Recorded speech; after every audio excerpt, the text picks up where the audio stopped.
안녕하세요. 반갑습니다. 오늘은 운동 생리학에 대해서 공부하도록 하겠습니다. 자, 운동 생리학의 가장 첫 번째 여러분들이 생각하셔야 될 건 뭐냐 하면 용어에 대한 개념 정리가 잘 돼 있으시면 굉장히 문제를 수월하게 푸실 수 있다는 겁니다. 그래서 용어에 대한 정리를 조금 더 집중도 있게 수업을 하겠습니다. 자, 먼저 기출문제 해설부터 들어가 보겠습니다. 자, 첫 번째, 유산소 시스템의 특징으로 적절하지 않는 것은 무엇인가? 자, 유산소 시스템이죠. 여러분, 유산소 시스템 그러면 제일 먼저 생각하셔야 될 게 산소를 활용한다. 그리고 단시간이 아니라 장시간, 그리고 저강도의 운동이라는 점 기억해 주시면 좋을 것 같습니다. 자, 적절하지 않는 것은 첫 번째, 장시간의 저강도 운동이 사용된다. 맞는 답이죠. 두 번째, 무산소 시스템에 비해서 ATP 합성률이 빠르다. 자, ATP 합성률이 빠를수록 고강도, 단기간의 고강도에 대한 운동에 해당이 되는 것입니다. 그래서 2번이 적절하지 않는 해답에 해당되는 것이고요. 자, 3번 보겠습니다. 산소를 이용하여 에너지 기지를 분해한다. 그렇죠? 유산소 시스템은 바로 산소를 이용한다는 것이죠. 네 번째, 에너지 기질로 탄수화물과 지방을 모두 이용할 수 있다. 맞습니다. 자, 예를 들어서 무산소 시스템에 해당 과정이라면 둘 중에 어떤 것이 되겠습니까? 바로 탄수화물만 기질로 이용할 수 있는 것이죠. 유산소 시스템이기 때문에 탄수화물과 지방 모두 다 이용할 수 있는 것입니다. 그래서 정답은 2번이 되겠습니다. 자, 다음 보겠습니다. 근육 내에서 산소를 운반하는 물질은 무엇인가? 자, 우리 몸에서 산소를 운반하는 물질은 두 가지 종류가 있죠. 자, 첫 번째 헤모글로빈, 두 번째 마이오글로빈입니다. 헤모글로빈은 우리의 혈관 내에서 산소를 운반하는 것이고요. 여기 문제는 근육 내에서 산소를 운반하는 물질이기 때문에 바로 마이오글로빈에 해당이 된다는 것이죠. 그래서 정답은 3번입니다. 자, 알부민은 혈장을 구성하는 물질이 되겠고, 신경전달 물질, 자, 대표적인 신경전달 물질이 바로 여기 4번에 있네요. 아세틸콜린. 어떻든 정답은 3번 마이오글로빈입니다. 다음 문제 보겠습니다. 자, 3번 고강도 운동 시, 고강도 운동입니다. 고강도 운동 시 ATP 합성에 사용되는 주요 기질로 적절한 것은 무엇인가?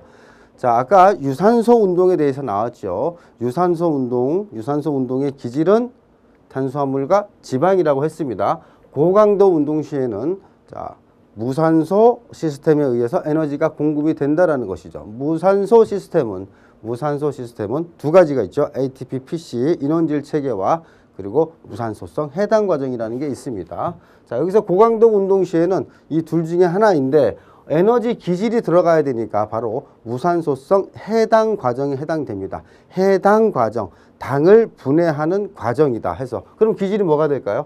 당을 분해하는, 즉 당에 해당되는 4번 근육 글리코겐이 정답이 되겠습니다.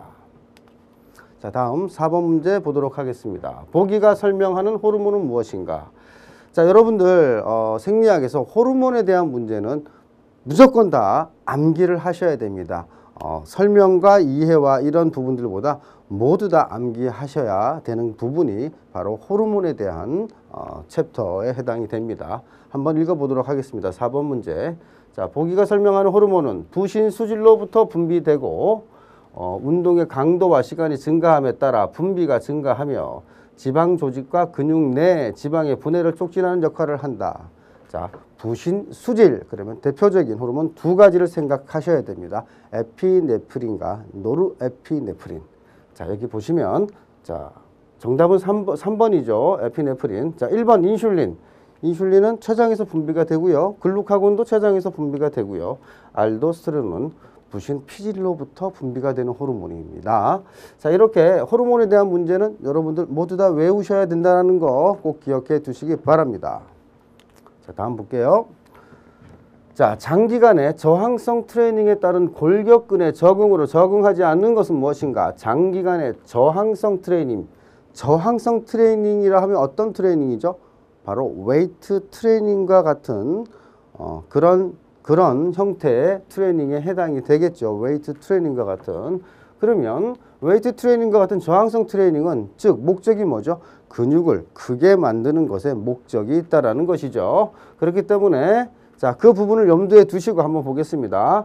자, 근육을 크게 만든다. 근육을 비대하게 만든다라는 거예요. 자, 1번. 근형질의 양이 증가한다. 그죠? 근육의 비대를 만들기 위해서는 근형질이 양이 증가해야 됩니다. 두 번째.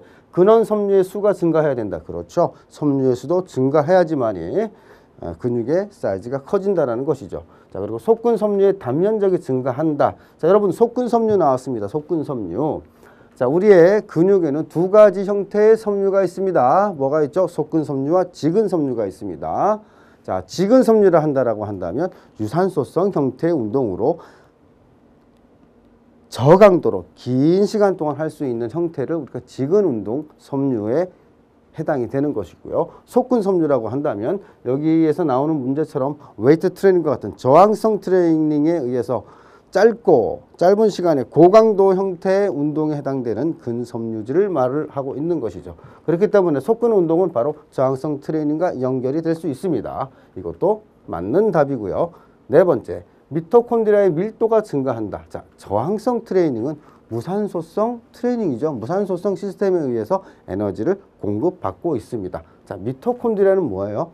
미토콘드리아는 유산소 시스템에 ATP 에너지원을 만들어내는 공장이 바로 미토콘드리아입니다. 그러니까 장시간의 저항성 트레이닝은 바로 무산소성 에너지 시스템에 따른 것이기 때문에 미토콘드리아와는 관계가 없습니다. 자, 이건 미토콘드리아의 밀도 증가는 저항성 트레이닝이 아닌 지구성 트레이닝에 해당이 될 것입니다. 자, 그래서 정답은 4번에 해당이 됩니다. 다음 문제 보겠습니다. 자, 보기에 기역과 니은에 들어갈 용어를 바르게 나열한 것은 무엇인가? 보기를 보겠습니다. 지구성 트레이닝에 대한 적응으로. 자, 이제 지구성 트레이닝이 나왔습니다. 지구성 트레이닝. 자, 그러면 유산소 시스템 여러분들 바로 생각이 나셔야 되겠죠. 지구성 트레이닝에 대한 적응으로 최대 동정맥 산소차는 무엇하고 최대 1의 박출량은 무엇한다. 자, 생리학에 있어서는 항상 여러분들 용어에 대한 정리가 중요하다고 말씀드렸습니다. 자, 동정맥 산소차가 무엇인가? 자, 동정맥 산소차는요. 자, 동맥과 정맥의 산소의 비율을 말하는 것입니다. 자, 그러면 자, 내 왼쪽 심장으로부터 동맥이 빠져나가고 오른쪽으로부터 성맥이 들어온다라고 가정해 보고요. 가운데 있는 부분이 우리 몸의 조직이라고 생각을 해 보겠습니다. 그럼 여기서 동맥에서 많은 산소를 가지고 있습니다. 그리고 조직으로 이동이 돼서 조직이 많은 산소를 소비를 해버리면 정맥으로 올 때는 어떻게 되죠? 바로 산소량이 떨어지게 되겠죠. 그러면 동맥과 정맥의 산소차는 매우 크게 된다라는 것입니다. 증가가 된다라는 것입니다. 결국 우리 몸 내부의 조직이 산소를 얼마나 소비하느냐에 따라서 다르다라는 것이죠. 자, 그렇다면 여기에 지구성 트레이닝이라고 했습니다. 지구성 트레이닝. 자, 유산소성 에너지 시스템에 해당이 되는 것이죠. 산소를 많이 사용한다라는 것입니다. 자, 그렇다라고 한다면 동맥에서 이만큼의 산소가 빠져나갔습니다. 조직에서 많은 산소, 지구성 트레이닝이니까 많은 산소를 사용했습니다. 정맥으로 들어오는 혈액은 많은 산소를 사용했기 때문에 정맥에 있어서의 산소량은 매우 적을 수밖에 없겠죠. 그러니까 동맥과 정맥의 산소차는 증가한다가 맞습니다. 그죠? 그리고 최대 1의 박출량은 자, 지구성 트레이닝이니까 심장의 박출량이 굉장히 크게 증대할 수밖에 없습니다. 그러니까 정답은 1번에 해당되겠네요. 증가하고 최대 1의 박출량은 이 또한 증가한다. 그래서 6번의 해답은 1번이 되겠습니다. 자, 다음 보도록 하겠습니다. 자, 7번. 보기에 신경세포 구조 및 정기적 활동의 적절한 설명으로 고른 것은 자, 이제 신경에 대한 문제가 나왔네요. 신경에 대한 문제. 자, 적절한 설명으로 고른 것은 자, 1번 기억 한번 보겠습니다. 안정시 신경세포막의 안쪽은 나트륨의 농도가 높고 바깥쪽은 칼륨의 농도가 높다. 안정시에는요. 바깥쪽에 나트륨의 농도가 높고 안쪽에 칼륨의 농도가 높습니다. 자, 이것은 틀린 문제네요. 틀린 답이네요. 니은 역치는 신경세포막의 차등성 전이가 안정막 전이로 바뀌는 시점을 말한다. 자, 역치의 이 용어에 대한 내용이 뭐냐 하면 역치라는 것은 우리가 활동 전이를 일으키게 만드는 최소한의 자극의 강도를 우리가 역치라고 합니다. 즉 역치가 발생이 되면 안정막전이 안정적으로 가는 것이 아니라 오히려 활동적으로 활동 전이를 일으키게 되는 것이죠. 그래서 니은도 틀린 것이 되겠네요. 자, 디귿은 자, 활동 전이는 신경세포막의 탈분국을 유도한다. 그렇죠. 역치가 발생이 돼서 활동 전이가 일어나게 되면 기억에 나와 있는 것처럼 세포막 바깥쪽에 나트륨 농도가 높고 안쪽에는 원래 칼륨 농도가 높습니다. 이 부분들이 서로 바뀌면서 안쪽에 바깥쪽에 플러스 극이 안쪽에 마이너스 극으로 되어 있는데 바깥쪽에 플러스 극이 오히려 마이너스 극으로 되고 안쪽에 마이너스 극이 오히려 플러스 극이 되는 즉 탈분극을 유도한다. 그래서 디귿은 맞는 답입니다. 자, 리을 보겠습니다. 신경세포는 신경근 접합부를 통해 근섬유와 상호신경 전달한다. 그렇죠. 신경세포 그리고 근육세포. 그래서 신경과 근육에 맞닿은 점 신경근 접합부에 의해서 근섬유와 상호 전달을 합니다. 그러면 답은 적절한 것을 고르는 것이니까 디귿과 리을에 해당이 되겠습니다. 정답은 디귿과 리을이네요. 자, 다음 문제 보겠습니다. 적혈구 용적률에 관한 설명으로 적절한 것은 무엇인가? 적혈구 용적률입니다. 우리가 혈액의 용적률을 우리가 이야기하는 건데요. 혈액은 크게 두 가지로 분류를 하고 있습니다. 여기 보시면 자, 적혈구라는 말이 있죠. 그리고 또 혈장이란 말이 있습니다. 그죠? 우리의 혈액은 혈장과 세포로 두 가지로 나눠져 있습니다. 혈장 그리고 세포. 세포에는 뭐가 들어가 있냐 하면 세포에는 혈소판 그리고 백혈구, 적혈구가 들어가 있습니다.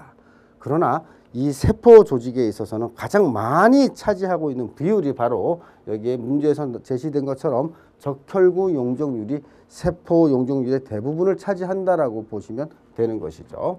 자, 일단 그렇게 이해를 하시고 한번 보겠습니다. 자, 높은 적혈구 용적률은 혈액의 흐름을 수월하게 한다. 자, 적혈구 용적률이 높아요. 그러면은 뭐예요? 반대로 혈장의 용적률은 줄어들겠죠. 근데 이 혈액의 흐름에 수월하게 한다라는 것은 적혈구의 용적률이 높아지면 혈장량이 떨어지기 때문에 즉 수분이 떨어지고 오히려 적혈구 용적률에 의해서 뭐예요?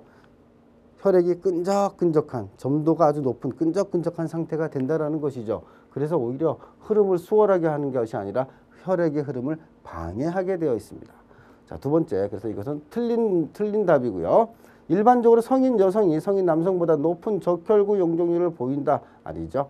자, 적혈구 용적률은 남성이 여성보다 훨씬 많습니다. 그래서 2번도 틀린 답이고요. 3번, 전체 혈액량 대비 혈장량의 비율이 높을수록 적혈구 용적률은 낮다. 그렇죠. 제가 아까 말씀드렸죠. 전체 혈액에서 혈장량이 높으면 반대로 높으면 적혈구 즉 세포 용적률은 낮게 되는 겁니다. 즉 적혈구 용적률은 낮다. 정답은 3번에 되겠네요.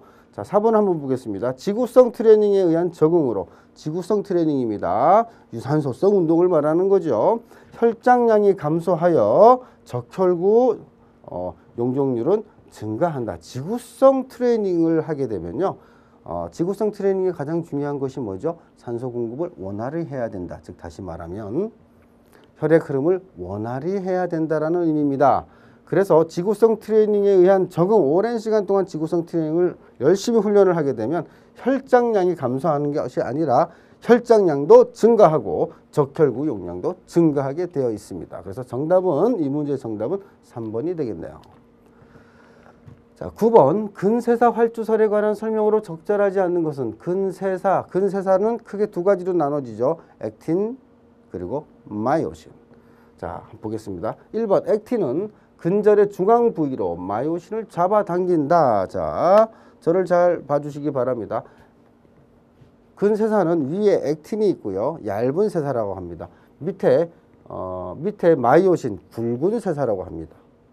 자, 그래서 이 부분들이 이 마이오신이라는 부분이 마이오신 머리가 딱 올라가 있고 이 액틴 부위를 달라붙어서 이 액틴을 잡아당기는 역할을 하는 거거든요.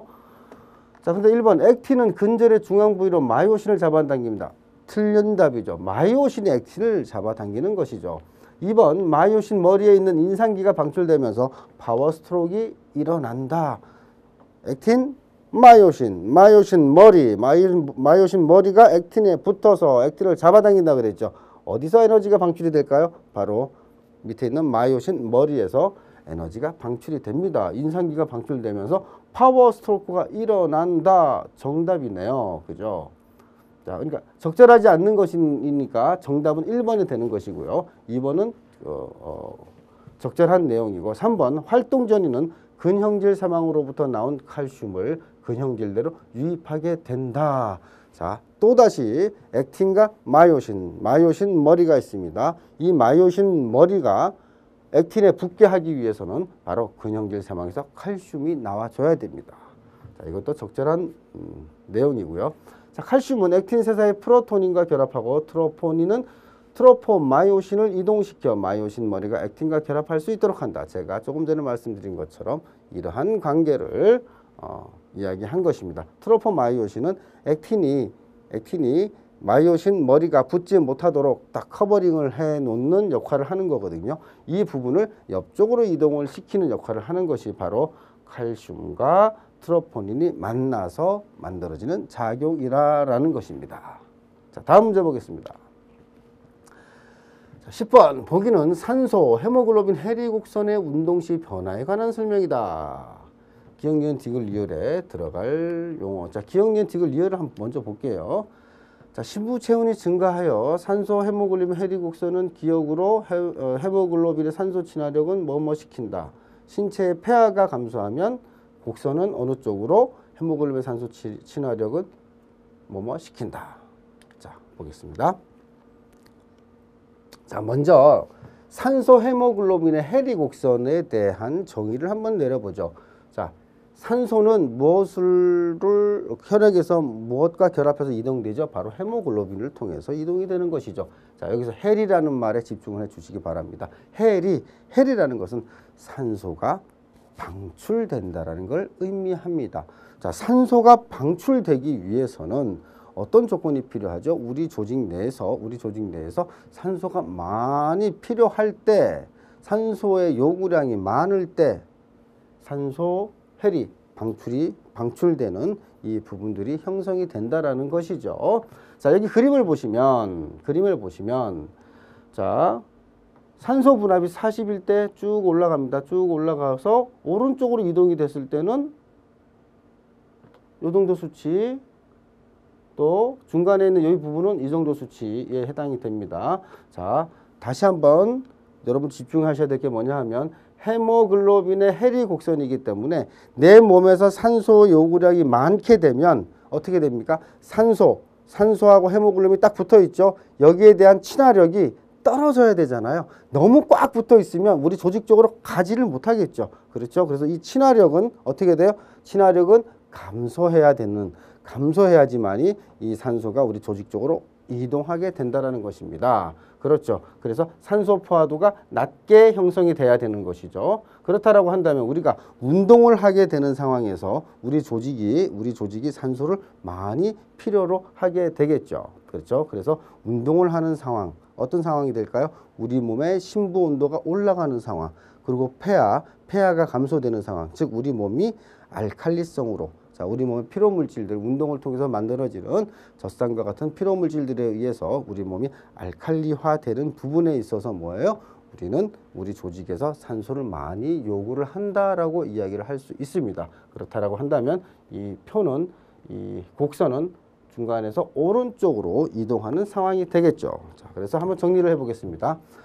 자, 심부 체온이 증가하여서 산소 헤모글로빈 해리 곡선은 그렇죠. 오른쪽으로 이동을 하게 되겠죠. 오른쪽으로 이동을 하며 헤모글로빈의 산소 친화력은 떨어지게 되는 것이죠. 그렇죠.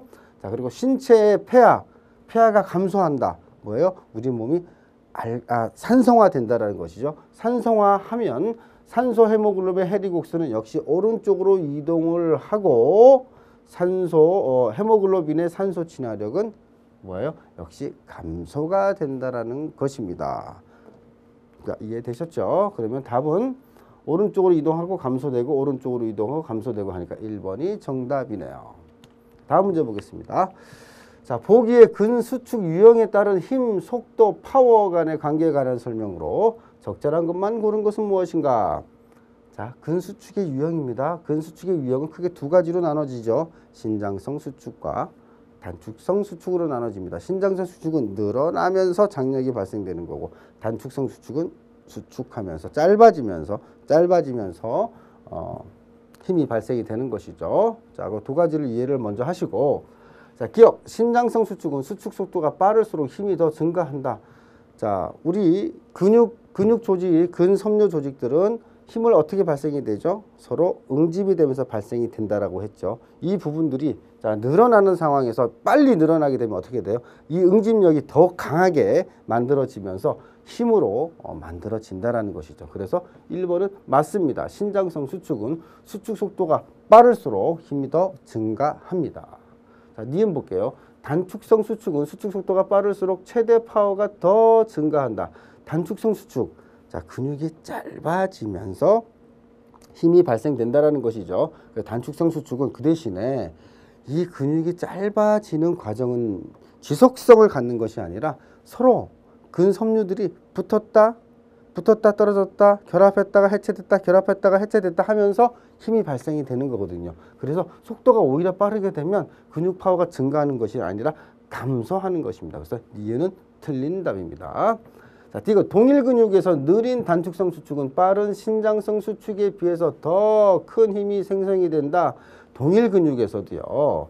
신장성 수축이 점도 서로 단백질 간이 꽉 결합해져 있는 끈끈한 그 점도가 있기 때문에 늘어날 때 이 점도가 또 다른 힘으로 작용을 한다는 것이죠.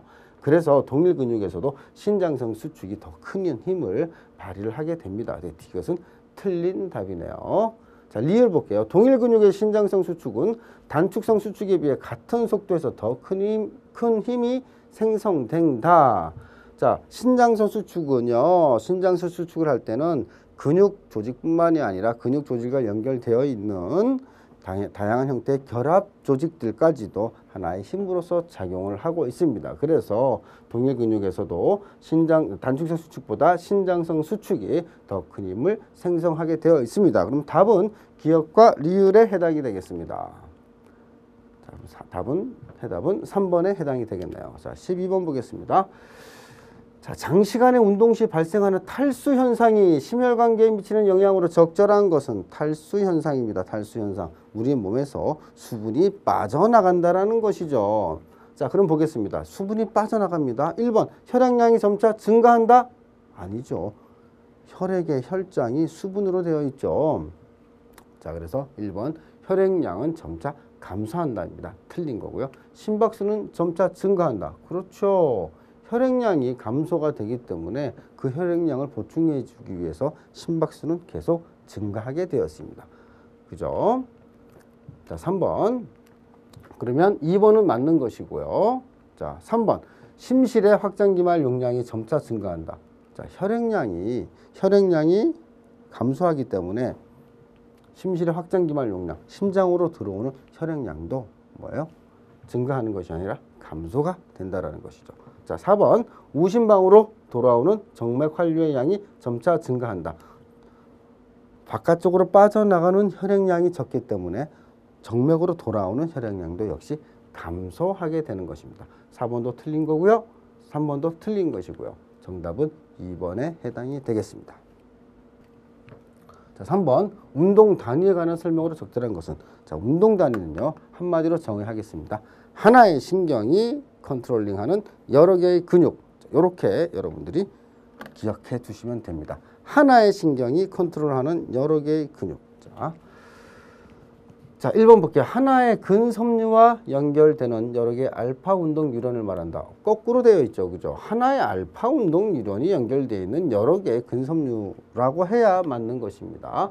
틀린 거고요. 타입 1 운동 단위는 타입 2 운동 단위보다 타입 1 운동 단위는 뭐예요? 지근이라고 하고 타입 2는 속근이라고 하죠. 자, 타입 1 운동 단위는 타입 2 운동 단위보다 단위당 근섬유 수가 많다. 자, 어떤 게 힘이 빠르게 강한 강도 높은 힘을 발휘하는 근육이죠. 타입 2가 그런 것이죠. 그런데 단위당 근섬유 수는 뭐가 더 많겠습니까? 근섬유 수가 많다라는 건 한 번에 강한 힘을 쓸 수 있다라는 거죠. 타입 2가 더 많다라는 것이죠. 그래서 2번은 틀린 것이네요. 그죠? 3번 타입 1 운동 단위는 타입 2 운동 단위보다 일반적으로 먼저 동원된다. 예, 이거는 맞습니다. 역치라고 그랬죠. 역치. 활동 전이를 일으키게 만드는 최소한의 강도가 역치라고 하는데 타입 1은 그 역치가 매우 낮습니다. 타입 2는 그 역치가 타입 1보다 높습니다. 그러니까 역치가 낮은 타입 1이 어떠한 자극이 왔을 때 먼저 동원이 됩니다. 그래서 적절한 답이네요. 타입 1 운동 단위는 타입 2 운동 단위보다 일반적으로 먼저 동원된다. 3번이 정답에 해당이 되네요. 4번 타입 1 운동 단위는 타입 2 운동 단위보다 알파 운동 유련의 크기가 크다. 한 번에 순간적으로 강한 힘을 내는 섬유일수록 알파 운동 유련의 크기가 큽니다. 그래서 타입 2가 훨씬 더 크다라는 것이죠. 그래서 정답은 3번에 해당이 되겠습니다. 자, 14번. 자, 보기가 설명하는 호르몬은 무엇인가? 자, 호르몬 문제는 무조건 다 암기하셔야 된다는 거 꼭 기억해 두시기 바랍니다. 운동 시 뇌하수체 전엽에서 분비가 되고 트라이아이오드 타이로딘과 티로옥신 호르몬의 분비를 조절한다. 무조건 암기하셔야 됩니다. 정답은 1번 갑상선 자극 호르몬이다. 자, 노르에피네프린은 부신에서 그죠? 성장 호르몬도 뇌하수체 전엽에서 분비가 되고요. 인슐린은 췌장에서 분비가 됩니다. 자, 정답은 1번이고요. 호르몬은 무조건 다 외우셔야 되는 겁니다. 자, 다음 문제. 자, 보기에서 기억과 니은의 근섬유 유형별 특성으로 적절한 것은 무엇인가? 읽어보겠습니다. 훈련되지 않는 사람과 비교하여 단거리 선수의 장단지 근육은 단거리니까 뭐예요? 속근입니까? 지근입니까? 강하고 빠른 근육. 뭐예요? 속근에 해당이 되죠. 기억은 속근에 해당이 됩니다. 속근의 비율이 높고 장거리 수영 선수, 장거리니까 지구성 운동이죠. 팔 근육은 뭐예요? 지근에 해당이 되겠죠. 지근의 비율이 높은 경향이 있다. 자, 1번. 속근은 지근에 비해서 수축 속도가 느리다? 아니죠. 단거리 선수가 수축 속도가 빠르게 되겠죠. 그죠? 1번은 아닌 것입니다. 2번. 속근은 지근에 비해서 필요에 대한 저항성이 낮다? 필요에 대한 저항성이 훨씬 더 많이 빨리 필요를 느끼게 되겠죠. 그래서 저항성이 높은 것이죠. 2번도 아닌 것이고요. 3번. 지근은 속근에 비해서 미토콘드리아 밀도가 낮다. 미토콘드리아 밀도가 낮다. 뭐예요? 미토콘드리아 밀도가 낮다. 지근은 뭐예요? 유산소 시스템이죠. 그죠? 유산소 시스템이 미토콘드리아에서 ATP를 만들어내는 것이죠. 그러면 미토콘드리아의 밀도는 지근이 높은 것이죠. 이것도 틀린 것이죠. 4번. 니은은 기억에 비하여 해당 능력이 높다. 니은이 뭐죠? 니은이 지근이죠. 해당 능력은 뭐예요? 기억에 해당이 되는 것이 기억. 속근에 해당이 되는 것이죠. 이것도 틀린 것입니다. 정답은 2번. 기억은, 속근은 지근에 비해서 필요에 대한 저항력이 어떻게 되는 것이죠? 더 많이 빨리 필요하게 되잖아요. 기억이. 그래서 저항력은 낮습니다. 더 많이 빠른 피로도를 느끼기 때문에 필요에 대한 저항력이 낮다. 즉 정답은 2번에 해당이 되겠습니다. 다음 문제 보겠습니다. 자, 보기가 설명하는 것은 무엇인가? 우심방 벽에 위치한다. 심장 수축을 위한 정기적 자극이 시작되므로 페이스메이커라고 한다. 자, 우리의 심장은요. 자체 내에서 박동을 일으키는 소위 말하는 자율박동세포라는 것이 있습니다. 심장 자체 내에서만 활용되는 발전기가 있다라는 것이죠.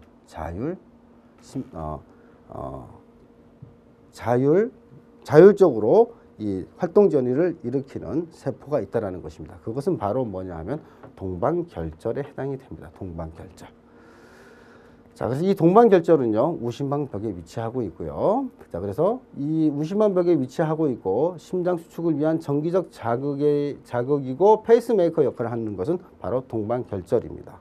자, 동방결절에서 시작이 돼서 방실다발로 이어지고 바닥을 형성하고 있는 버킨제 섬유를 통해서 심장 전체로 활동 전이가 만들어지게 되는 것이죠. 자, 요건 이렇게 이해를 하시면 되겠습니다. 정답은 1번 동방결절. 17번 저강도의 고반복 저항성 트레이닝에 따른 골격근의 주요 변화로 적절한 것은 무엇인가? 자, 여러분들 고반복입니다. 고반복. 많이 반복한다라는 것은 뭐예요?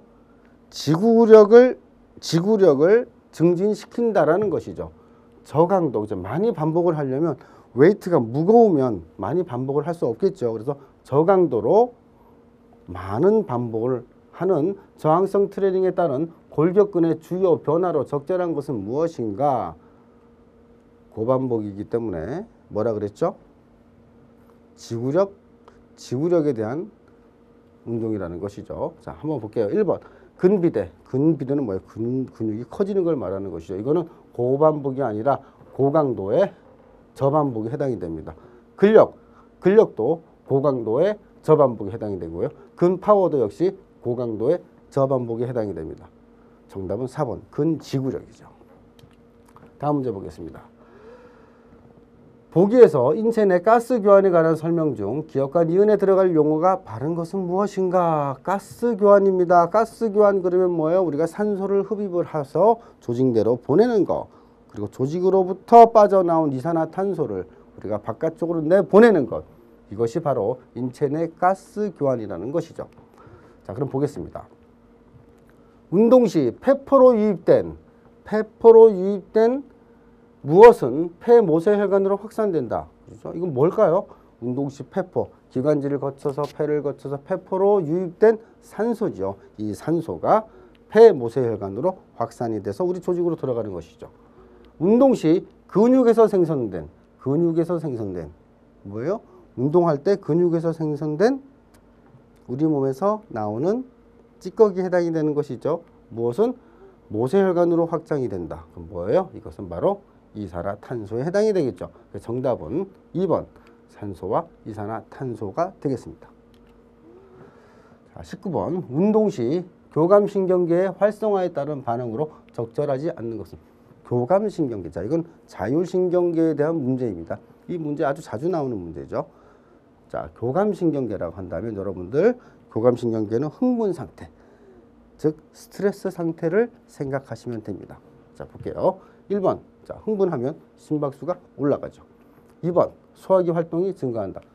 흥분하고 스트레스 받을 때는 모든 혈액들이 근육으로 빠져나가기 때문에 몸 내부에 있는 소화기계 활동은 증가가 하지 않고 오히려 감소하게 되어 있습니다.